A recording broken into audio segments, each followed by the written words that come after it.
لیکن کتنی ساری چیزیں ہمارے اندر شرک کی آ گئی، ہمارے ایمان پر کوئی اثر نہیں پڑ رہا ہے۔ انہوں نے کہا کرے غیر گر بت کی پوجا تو کافر، کرے غیر گر بت کی پوجا تو کافر، جو ٹھہرائے بیٹا خدا کا تو کافر۔ عیسائی کیوں کافر مشرک ہو گئے؟ اللہ کا بیٹا بنا لیا۔ جھکے آگ پر بہر سجدہ تو کافر، مجوسی آگ کی پوجا کر رہے ہیں تو کافر ہو گئے۔ جھکے آگ پر بہر سجدہ تو کافر، کواکب میں مانے کرشمہ تو کافر، کہ ستاروں میں بھی اثر ہوتا ہے۔ آج فلاں کا ستارہ گردش میں ہے، فلاں کا ستارہ اچھا چل رہا ہے، کہتے ہیں نا کواکب میں مانے کرشمہ تو کافر، مگر مومنوں پر کشادہ ہیں راہیں۔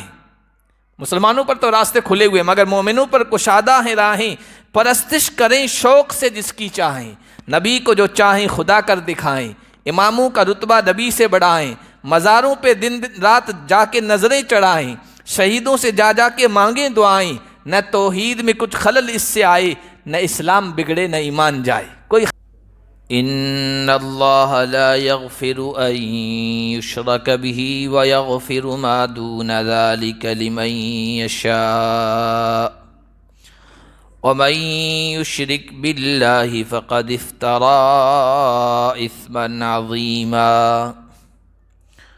الم تر الی الذین یزکون انفسهم بل اللہ یزکی من یشاء ولا یظلمون فتیلا۔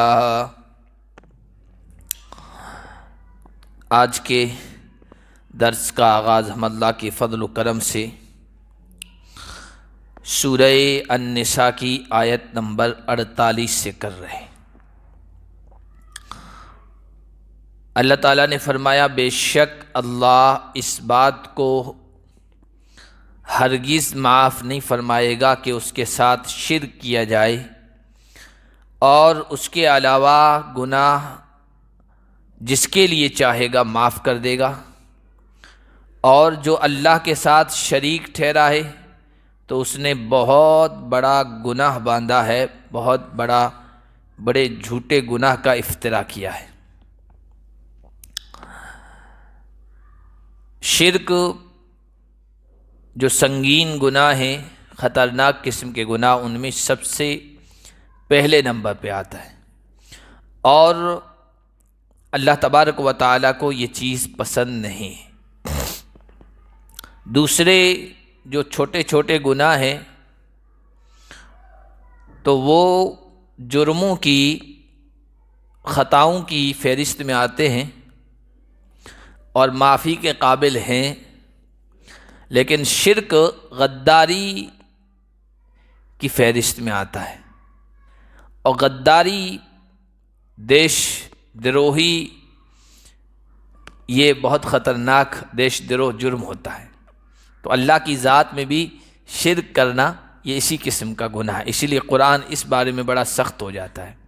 پارٹنرشپ اللہ کو پسند نہیں، اور اللہ نے دوسرے کسی گناہ کے لیے یہ نہیں کہا کہ میں معاف نہیں کروں گا، ہرگز معاف نہیں کروں گا، بلکہ کتنا بڑا سنگین گناہ کیوں نہ ہو، اللہ کا فضل ہوا، مہربانی ہوئی تو اللہ تعالیٰ معاف فرما کر، یا جس پر کوئی ظلم کیا ہے اس کو راضی کر کے کچھ دے دلا کر اللہ معاف کر دے گا، بخش دے گا، یا پھر کچھ سزا دے کر جہنم میں کچھ دنوں ڈال کر پھر جنت میں لے آئے گا۔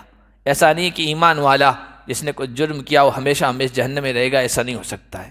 کلمہ توحید، کلمہ لا الہ آخر کار اس کو جنت میں لے آئے گا، لیکن شرک اگر کر لیا ہے تو پھر یہ تو ناقابل معافی ہے۔ اب شرک کیا ہے؟ اللہ کی ذات میں شریک ٹھہرانا، یہ شرک ہے۔ ایک کے بجائے کئی معبود ماننا، جیسے مجوسی کہتے تھے یزداں اہرمن، نیکی کا خدا الگ ہے اور برائی کا خدا الگ ہے، دو خدا، دو ذات مان لی۔ تو اللہ کی ذات میں شریک ٹھہرانا یہ بھی شرک ہے۔ اللہ کی صفات میں شریک ٹھہرانا، صفات کیا ہے؟ کہ جو کچھ چاہتا ہے اللہ چاہتا ہے وہی ہوتا ہے، اللہ کی مشیت ہوتی ہے وہی ہوتا ہے۔ اب اگر کوئی کہے کہ نہیں اللہ کے علاوہ کسی نبی، کسی ولی، کسی اللہ کے نیک بندے کے بارے میں کہے وہ جو چاہتے ہیں وہ بھی ہو جاتا ہے، تو یہ اللہ کی مشیت میں شرک ہو گیا۔ ایک مرتبہ اللہ کے نبی صلی اللہ علیہ وسلم تشریف فرماتے، ایک صحابی آئے اور آ کر کہنے لگے ماشاء اللہ و ما شئتا، یا رسول اللہ جو اللہ چاہیں اور جو آپ چاہیں۔ حضور غضب ناک ہو گئے، غصے ہو گئے اور کہا کہ تم نے مجھے اللہ کے ساتھ شریک ٹھہرا لیا۔ صرف قل ما شاء اللہ وحدہ، صرف یہ کہو جو اللہ چاہے گا وہی ہوگا، کسی اور کے چاہنے سے کچھ نہیں ہوتا ہے۔ تصرف میں، یہ کائنات میں جو کچھ ہو رہا ہے نا، عزت، ذلت، ملک، اقتدار، کرسی دینا اور چھیننا، اس سے محروم کر دینا، کسی کو عزت کی بلند مقام پر پہنچا دینا، کسی کو وہاں سے اٹھا کر ذلت ناک گڑھوں میں ڈال دینا، کسی کو مال دینا، کسی کو محروم کر دینا، کسی کو اولاد دینا اور کسی کو تڑپاتے رہنا، یہ اس کو کہتے ہیں تصرف۔ یدبر الامر من السماء الى الارض، زمین اور آسمان کے درمیان جو کچھ ہو رہا ہے نا، ریت کے ذرہ ادھر سے ادھر نہیں ہو رہا ہے، کوئی درخت کا پتا نہیں گر رہا ہے اور کوئی بارش کا قطرہ نہیں برس رہا ہے، وہ سب اللہ کے حکم سے ہو رہا ہے۔ جو کچھ ہو رہا ہے اللہ کے حکم کے بغیر کچھ نہیں ہو رہا ہے، اور صرف اللہ کے کرنے سے ہو رہا ہے، کسی اور کے کرنے سے نہیں۔ اس کو کہتے ہیں تصرف، اس کو کہتے ہیں قرآن میں تدبیر، یدبر الامر من السماء الى الارض۔ اب کسی اور کے بارے میں اس طرح سمجھنا، فلاں بھی اولاد دیتے ہیں، فلاں بھی مال دیتے ہیں۔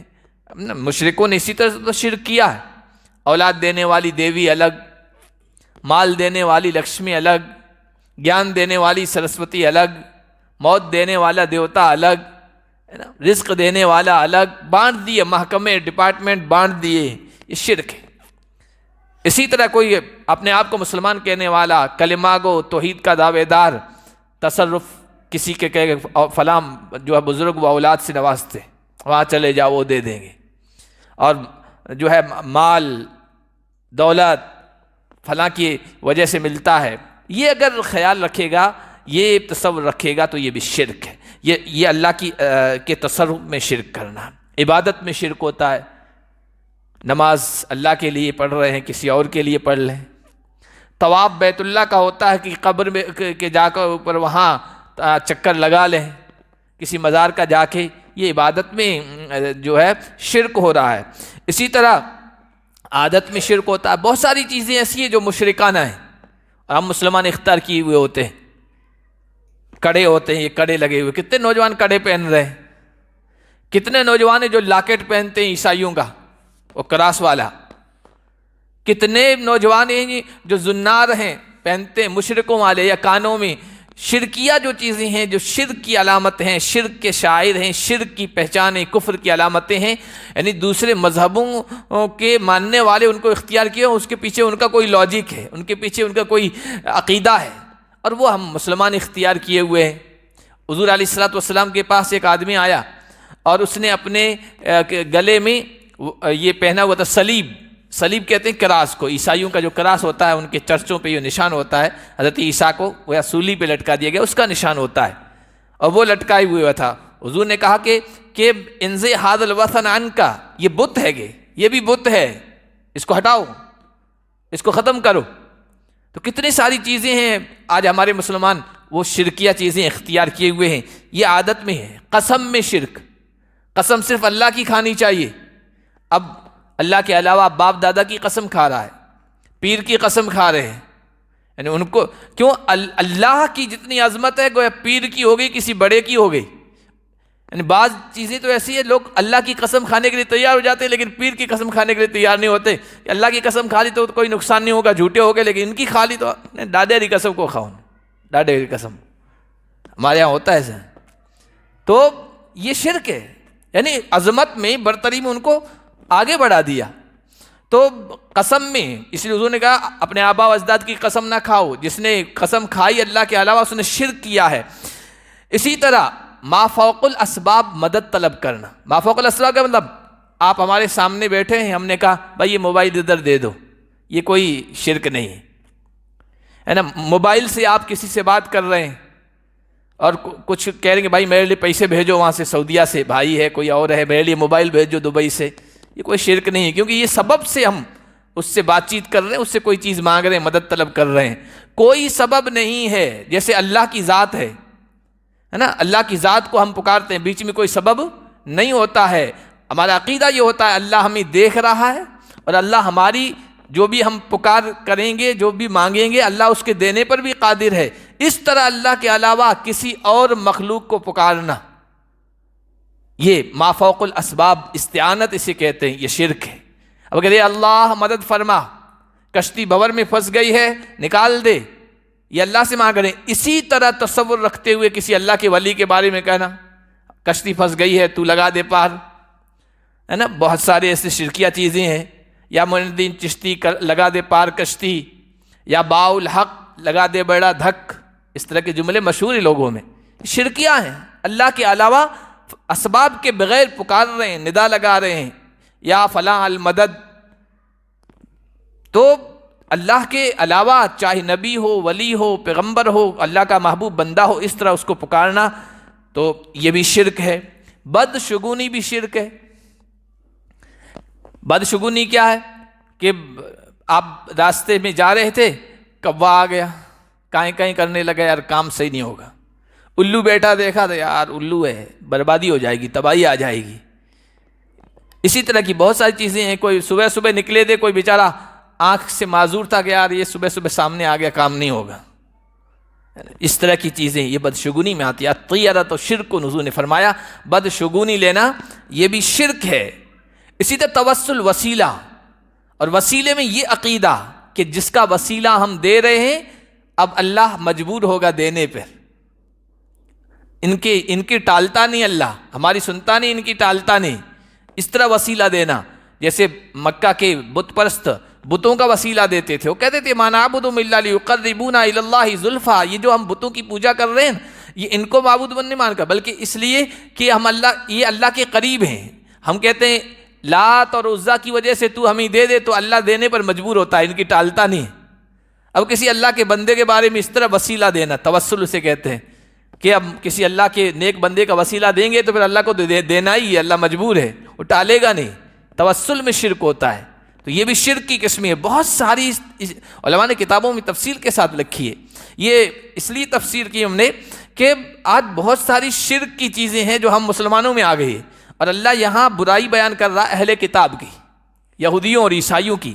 اپنے زمانے میں وہ توحید پرست تھے، اپنے آپ کو توحید والا کہتے تھے، کلمہ گوتے تھے، ایک اللہ کا ماننے والا کہتے تھے، نبیوں کی اولاد کہتے تھے، لیکن شرک ان میں آ گیا تھا۔ اللہ ان کی مذمت بیان کر رہا ہے، برائی بیان کر رہا ہے، لیکن وہ اپنے اس ذام میں تھے ہم ہیں ٹھیک۔ جیسے آج کل ہم بھی کہتے ہیں نا، بس ہم تو بخشے بخشا ہے، جو کچھ بھی کریں گے محمد کی امت ہے، بس جنت پکی ہمارے لیے گارنٹی ہے۔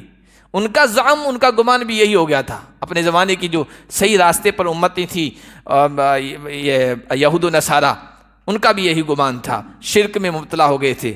تو یہ بہت ساری شرک کی چیزیں جو آج ہمارے مسلمانوں میں بھی آ گئی ہے، حالانکہ اللہ تعالیٰ کتنا زبردست طریقے پر کہہ رہا ہے کہ شرک ہرگز معاف نہیں کروں گا۔ اسی لیے ایک شاعر گزرے ہمارے یہاں ہندوستان کی، حالی رحمۃ اللہ علیہ، انہوں نے کہا کہ دوسرا کوئی بت پوجا کرتا، ہم کہتے ہیں یار کافر ہے، بت پرست ہے، مشرک ہے، لیکن کتنی ساری چیزیں ہمارے اندر شرک کی آ گئی ہے، ہمارے ایمان پر کوئی اثر نہیں پڑ رہا ہے۔ انہوں نے کہا کرے غیر گر بت کی پوجا تو کافر، کرے غیر گر بت کی پوجا تو کافر، جو ٹھہرائے بیٹا خدا کا تو کافر۔ عیسائی کیوں کافر مشرک ہو گئے؟ اللہ کا بیٹا بنا لیا۔ جھکے آگ پر بہر سجدہ تو کافر، مجوسی آگ کی پوجا کر رہے ہیں تو کافر ہو گئے۔ جھکے آگ پر بہر سجدہ تو کافر، کواکب میں مانے کرشمہ تو کافر، کہ ستاروں میں بھی اثر ہوتا ہے۔ آج فلاں کا ستارہ گردش میں ہے، فلاں کا ستارہ اچھا چل رہا ہے، کہتے ہیں نا کواکب میں مانے کرشمہ تو کافر، مگر مومنوں پر کشادہ ہیں راہیں۔ مسلمانوں پر تو راستے کھلے ہوئے، مگر مومنوں پر کشادہ ہیں راہیں، پرستش کریں شوق سے جس کی چاہیں، نبی کو جو چاہیں خدا کر دکھائیں، اماموں کا رتبہ نبی سے بڑھائیں، مزاروں پہ دن رات جا کے نظریں چڑھائیں، شہیدوں سے جا جا کے مانگیں دعائیں، نہ توحید میں کچھ خلل اس سے آئے، نہ اسلام بگڑے نہ ایمان جائے۔ کوئی خلل نہیں پڑتا ہے، ساری شرک کی چیزیں ہو رہی ہیں۔ اللہ تعالیٰ ہماری شرک سے حفاظت فرمائے۔ اللہ فرمائے جو شرک کرے گا بہت بڑے گناہ کا ارتکاب کرے گا۔ الم تر الی الذین یزکون انفسہم بل اللہ یزکی من یشاء ولا یظلمون فتیلا۔ کیا آپ نے ان لوگوں کو نہیں دیکھا جو اپنے آپ کو پاکیزہ قرار دیتے ہیں، اپنے آپ کو کہتے ہیں ہم اللہ کے بیٹے ہیں، ہم نبی زادے ہیں، ہم تو پیغمبروں کی اولاد ہیں، ہم تو بہترین امت ہیں، بلکہ اللہ جسے چاہتا ہے پاکیزہ کرتا ہے، اور اللہ کسی پر ذرہ برابر بھی ظلم نہیں کرے گا۔ انظر کیف یفترون علی اللہ الکذب، دیکھو اللہ پر کیسا جھوٹ گڑھ رہے ہیں یہ لوگ۔ ان کے دعوے کے جھوٹا ہونے کے لیے اتنا ہی کافی ہے کہ اپنے آپ کو پاکیزہ قرار دے رہے ہیں، ہم صاف ستھرے ہیں، حالانکہ اللہ ان کے بارے میں ایسی کوئی گارنٹی نہیں دیتا ہے، اور یہی ان کا سب سے بڑا گناہ ہے، کافی ہے جو ان کی بربادی و تباہی کے لیے ہے۔ اپنے آپ کو کہتے تھے ہم اللہ کے بیٹے ہیں، نحن ابناء اللہ و احباہ، اور ہم جہنم میں نہیں جائیں گے، اور اگر چلے بھی گئے تو 10 دن رہیں گے، اس کے بعد واپس جنت ہماری۔ الم تر الی الذین اوتوا نصیبا من الکتاب یؤمنون بالجبت والطاغوت ویقولون للذین کفروا ہؤلاء اہدی من الذین آمنوا سبیلا۔ کیا آپ نے دیکھا ان لوگوں کو جن کو کتاب دی گئی، یہودی، اہل کتاب عیسائی، یہاں چونکہ مدینے میں یہودی زیادہ تھے، جو ایمان رکھتے ہیں جبت پر اور طاغوت پر۔ جبت کا لفظ قرآن میں اسی جگہ آیا ہے، اور جبت کے معنی بت کے کیے ہیں، یا ہر وہ چیز جو اللہ سے گمراہ کر دے، یا اللہ کے علاوہ جس کی پرستش کی جائے، جس کی پوجا کی جائے، وہ جبت میں آ جائے گا۔ تو جو بتوں پر ایمان رکھتے ہیں، طاغوت پر، طاغوت کے معنی انتہائی آخری درجے کا سرکش، اور یہ شیطان کے لیے بولا جاتا ہے، جو شیطان کی پوجا کرتے ہیں، اور کافروں سے کہتے ہیں یہ زیادہ ہدایت یافتہ ہیں ان لوگوں سے جو ایمان لے آئے۔ کافر بت پرستوں سے اہل کتاب عیسائی، اپنے آپ کو توحید پرست کہنے والے، نبی محمد صلی اللہ علیہ وسلم اور ان کے ساتھیوں کے بارے میں کہتے ہیں یہ گمراہ ہیں، تم لوگ صحیح ہو۔ اصل میں اس کا ایک بیک گراؤنڈ ہے، پس منظر ہے۔ اللہ کے نبی صلی اللہ علیہ وسلم جب مکہ سے مدینہ تشریف لائے تو آپ نے وہاں آ کر ایک معاہدہ کیا تھا مدینے کے رہنے والے تمام باشندوں کے ساتھ، تمام قوموں، خاندانوں، برادریوں کے ساتھ۔ اس میں سب طرح کے لوگ تھے، ایمان والے بھی تھے، مشرک بھی تھے، یہودی بھی تھے، قبائلی لوگ تھے، سب کے ساتھ یہ معاہدہ کیا تھا کہ ہم مدینہ اور مدینے کے آس پڑوس میں، اطراف میں رہنے والے لوگ سب اپنے اپنے دھرم پر رہتے ہوئے، اپنے اپنے مذہب پر رہتے ہوئے آپس میں اتحاد، اتفاق، محبت کے ساتھ رہیں گے، اور مدینے سے باہر کا کوئی آدمی ہم پر حملہ آور ہوگا تو ہم ایک ساتھ ہوں گے، ہمارے مذہب الگ لیکن اپنے ملک کی حفاظت کے لیے ہم سب ایک ساتھ ہوں گے، اور مدینے کا دفاع کریں گے، مدینے کی حفاظت سب مل کے کریں گے۔ یہ طے ہوا تھا۔ پھر مشرکوں کی طرف سے پریشانی ہوئی، تو بدر کی لڑائی ہوئی، بدر کی لڑائی میں مسلمانوں کا پلہ بھاری رہا۔ پھر دوسرے سال احد کی لڑائی ہوئی، احد کی لڑائی میں تھوڑا سا مشرکوں کا پلہ بھاری رہا، مکہ کے مشرکوں کا، انہوں نے زیادہ مسلمانوں کو نقصان پہنچایا۔ تو ادھر جو یہودی آباد تھے مدینے میں، جنہوں نے معاہدہ کر رکھا تھا حضور سے کہ ہم سب ساتھ میں ہیں، انہوں نے دیکھا کہ اب محمد اور ان کے ساتھیوں کا معاملہ کمزور پڑ رہا ہے، چونکہ یہ اندر سے نفرت رکھتے تھے، بغض رکھتے تھے، ایک آنکھ نہیں بھاتے تھے ان کو مسلمان، تو انہوں نے سوچا کہ اب ان کے ختم کرنے کا، جڑ سے اکھاڑ پھینکنے کا وقت آ گیا ہے۔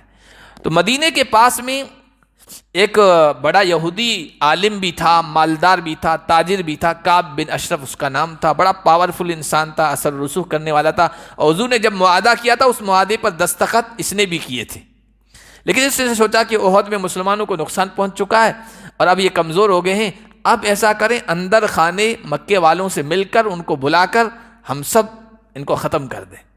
تو کعب بن اشرف اپنے آدمیوں کے ساتھ مکہ گیا، اور وہاں پر ابو سفیان جو اس وقت تک مسلمان نہیں ہوئے تھے ان سے کہا کہ ایسا ہے کہ ہم نے معاہدہ محمد سے کر رکھا ہے، لیکن اندر سے ہم ان سے نفرت کرتے ہیں، اور احد میں تم نے ان لوگوں کو وہاں سے آ کر، مکے سے آ کر یہاں سے نقصان پہنچایا ہے، تو اب ہم چاہتے ہیں آپ ادھر سے حملہ کریں، ہم وہاں موجود ہی ہیں، اور دونوں ایک ساتھ ہو کر مسلمانوں کا خاتمہ کر دیں۔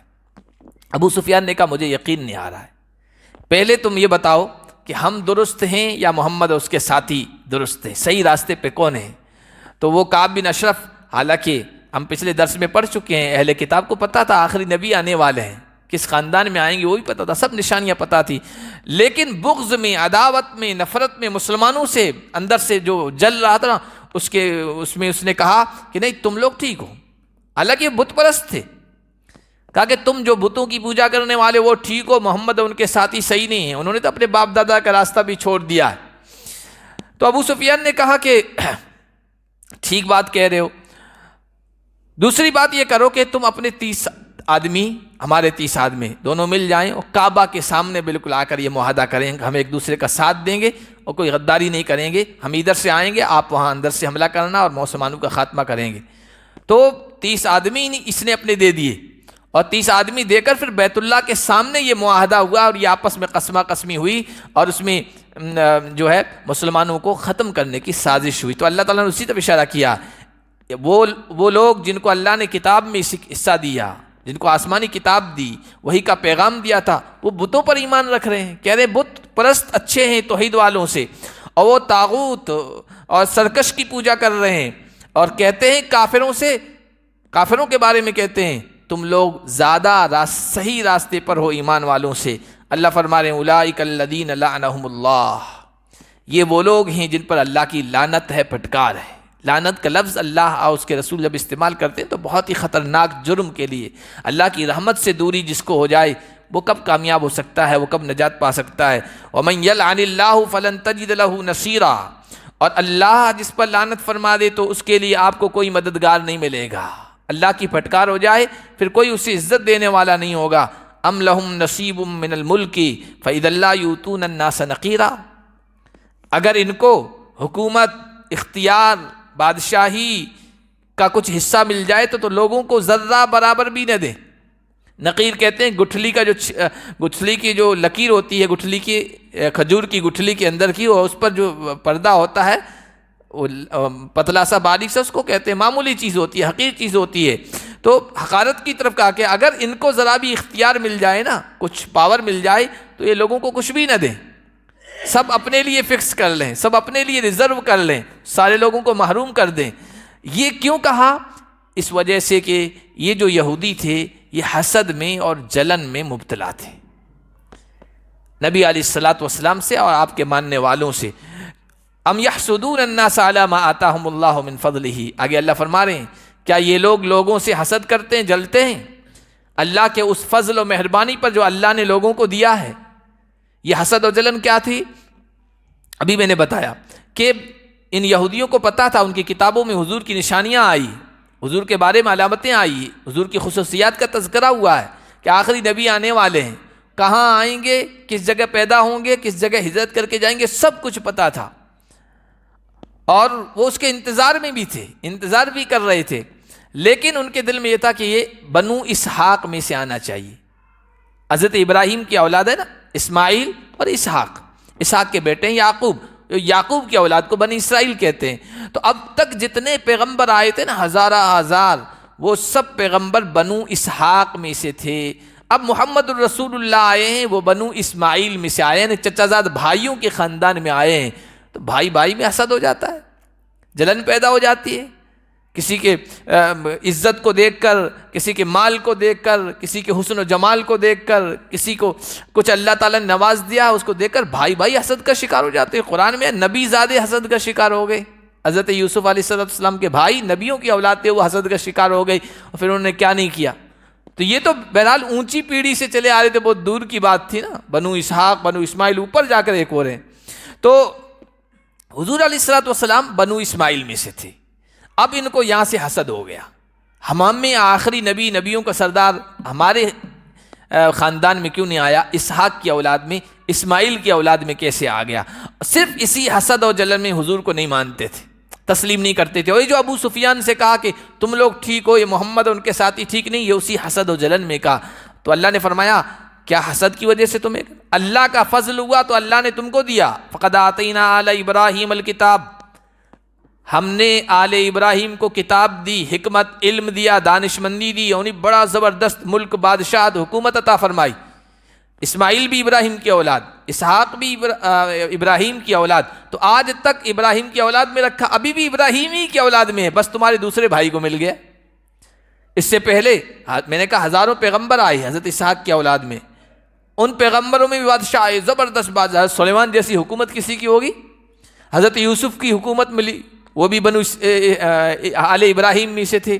حضرت طالوت کا تذکرہ آیا، تیسرے پارے میں ہم پڑھ چکے ہیں، بڑے زبردست بادشاہ تھے، تو ان میں بادشاہت بھی رکھی اللہ نے، اور نبوت بھی رکھی، کتاب کا علم بھی دیا، وحی کا علم بھی دیا، حکمت و دانشمندی دی۔ اللہ فرمانے ہم نے تم کو دیا تھا، اب ان کو دے دیا ہے، تو حسد کا شکار کیوں ہو رہے ہو؟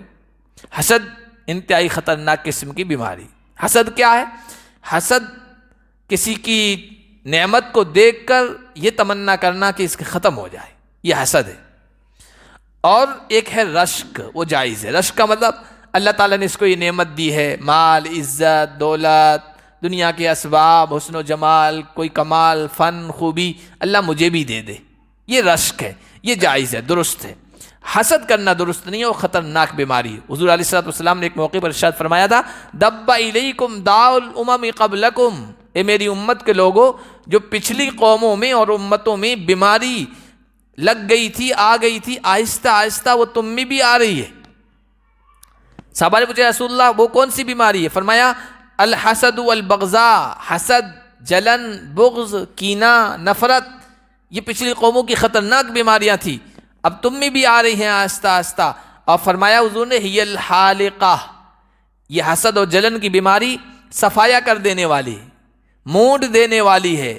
لا اقول، میں یہ نہیں کہتا ہوں کہ وہ بالوں کو مونڈ دیتی ہے، سر کے بال اڑا دیتی ہے، بلکہ تحلیق الدین، یہ دین کا خاتمہ کر دیتی ہے۔ جتنے بھی آگے گناہ ہوتے ہیں نا، حسد ہو گیا کسی سے، پھر آپ نفرت ہو جائے گی، اور پھر اس کے بعد بدگمانیاں، پھر اس کے بعد غیبتیں، پھر اس کے خلاف سازشیں، پھر مکر، فریب، اس کو گڑھا کھودنا، اس میں ڈالنے کی کوشش کرنا، اس کو نیچا دکھانے کی کوشش کرنا، جتنی بھی اخلاقی بیماریاں ہوتی ہیں وہ حسد اور نفرت کی وجہ سے بعد میں پیدا ہوتی ہے اور دین کا صفایا کر دیتی ہے۔ اسی لیے حضور علیہ الصلوۃ والسلام نے ایک اور موقع پر ارشاد فرمایا کہ حسد سے بچو، ایاکم والحسد فإن الحسد تأکل الحسنات کما تأکل النار الحطب، جس طرح آگ سوکھی لکڑی کو کھا جاتی ہے، حسد نیکیوں کو اس طرح تباہ و برباد کر دیتا ہے۔ فمنهم من آمن به ومنهم من صد عنہ، تو ان آل ابراہیم میں سے، اہل کتاب میں سے کچھ لوگ ایمان لے آئے اور کچھ وہ ہیں جو روک رہے ہیں، صحیح راستے سے روک رہے ہیں۔ چند لوگ تھے جو ایمان لے آئے۔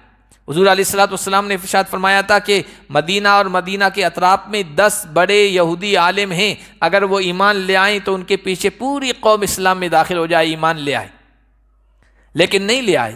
ان میں سے ایک عالم تھے بڑے، حضرت عبداللہ ابن سلام، یہودی بڑے عالم تھے، جنہوں نے نبی علیہ الصلوۃ والسلام میں علامتیں دیکھی، اور حضور علیہ السلام جب مدینہ تشریف لائے تو آپ خطبہ دے رہے تھے، اور خطبے میں یہ کہہ رہے تھے، یا ایھا الناس افشوا السلام اطعموا الطعام وصلوا والناس نیام تدخلوا الجنۃ بسلام، اے لوگو سلام کو عام کرو، لوگوں کو کھانا کھلاؤ، اور رات میں جب سب سو رہے ہو اس وقت اللہ کے سامنے کھڑے ہو کر نماز پڑھو، سلامتی کے ساتھ تم جنت میں داخل ہو جاؤ گے۔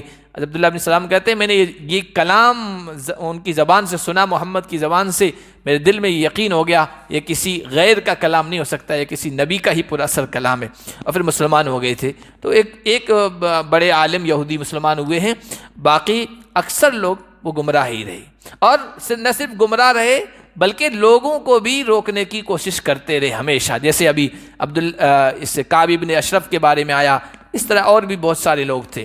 وَكَفَى بِجَهَنَّمَ سَعِيرًا، ایسے لوگوں کے لیے دہکتی ہوئی آگ جہنم جو دہکنے والی ہے یہی کافی ہے، جو خود بھی راستے پہ نہیں آئے اور دوسروں کو بھی صحیح راستے سے روکتے رہے، ان کے لیے اللہ تبارک و تعالیٰ کہہ رہے ہیں دہکتی ہوئی آگ کافی ہے۔ آگے